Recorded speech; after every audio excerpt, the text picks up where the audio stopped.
Kisah jin anak dari cucu iblis yang bertobat kembali kepada kebenaran. Kita sering dengar kisah orang yang bertaubat. Ada yang berasal dari raja yang zalim kemudian bertaubat.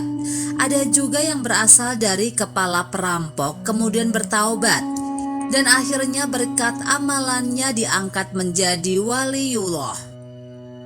Tapi kisah ini agak unik sedikit karena ini adalah kisah cicit kepada iblis laknatullah yang bertaubat. Kisah yang saya petik dari kitab karangan Imam alaihissalam, Sayuti, ini saya kira baik untuk dijadikan renungan bersama. Inilah kisahnya. Al-Uhaili, salah seorang penghafal hadis, penulis kitab Ad-Du'afa. Dalam sebuah kitab karangannya, Al-Uhaili meriwayatkan Abu Nuaim dan Al-Baihaqi dari Umar. Dia berkata, ketika kami sedang duduk bersama Rasulullah Shallallahu Alaihi Wasallam di suatu tempat di Gunung Timamah, tiba-tiba muncul seorang pria tua sambil memegang tongkat. Dia kemudian mengucapkan salam kepada Rasulullah Shallallahu Alaihi Wasallam. "Siapa engkau?" tanya Nabi. "Aku Hammah bin Hashim bin Luhais bin Iblis," jawabnya. "Engkau dan Iblis berjarak 2 tua. Berapa lama waktu yang engkau lalui antara 2 jarak itu?" "Usia dunia ini sudah punah kecuali tinggal sedikit saja lagi. Pada malam ketika Habil membunuh Habil, aku masih anak-anak, namun aku sudah bisa disuruh merusak makanan dan memutuskan hubungan rasial keluarga." Nabi bersabda, "Alangkah buruknya perbuatan orang tua yang dikutuk dan anak muda yang diajarnya. Janganlah sebutkan lagi hal itu karena aku sudah bertaubat kepada Allah. Aku pernah bersama Nuh di masjidnya dan beberapa orang yang beriman dari kaumnya. Aku terus-menerus mencela caranya menyampaikan dakwah kepada kaumnya sampai dia menangis dan aku juga turut menangis. Aku termasuk orang yang menyesal atas perbuatan itu. Dan aku berlindung kepada Allah agar tidak termasuk orang-orang yang jahil. Aku katakan pada Nuh, 'Wahai Nuh, aku termasuk orang yang bersekongkol dengan pembunuhan yang dilakukan Habil yang menumpahkan darah orang yang berbahagia dan mati syahid dari anak Adam. Apakah menurutmu taubatku masih diterima?'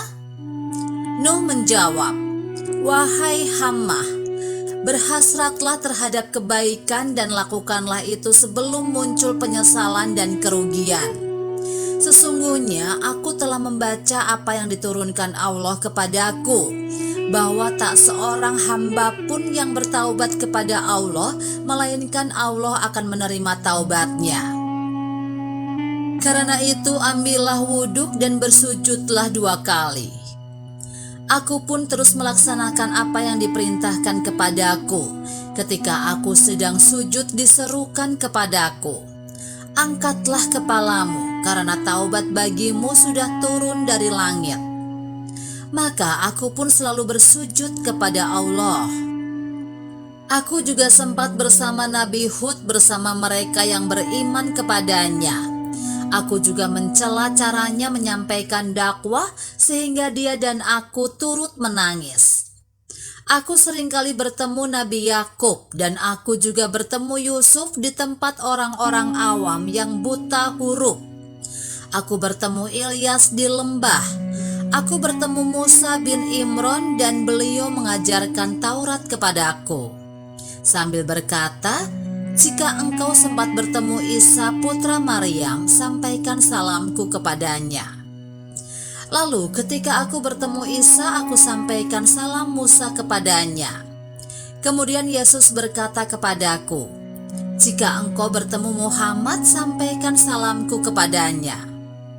Setelah mendengar kisah tersebut, Rasulullah Shallallahu Alaihi Wasallam memandang ke arah yang jauh, lalu menangis sambil bersabda, Salam atas Isa selagi dunia masih ada, dan salam atasmu wahai hamba di atas amanah yang telah engkau sampaikan. Wahai Rasulullah, lakukanlah sebagaimana yang dilakukan oleh Musa bin Imran kepadaku. Beliau sudah mengajarkanku Taurat. Maka Rasulullah Shallallahu Alaihi Wasallam membacakan kepadanya surah Al-Waqiah, Al-Mursyalat, An-Naba, At-Takwir, dan Mu'awwidzatain, serta Qul huwallahu ahad. Kemudian beliau bersabda, sampaikan kepadaku apa keperluanmu wahai hamba sebelum engkau meninggalkan kami. Umar berkata, lalu Rasulullah menghentikan kisahnya, sehingga aku tidak tahu apakah jin itu masih hidup atau sudah mati.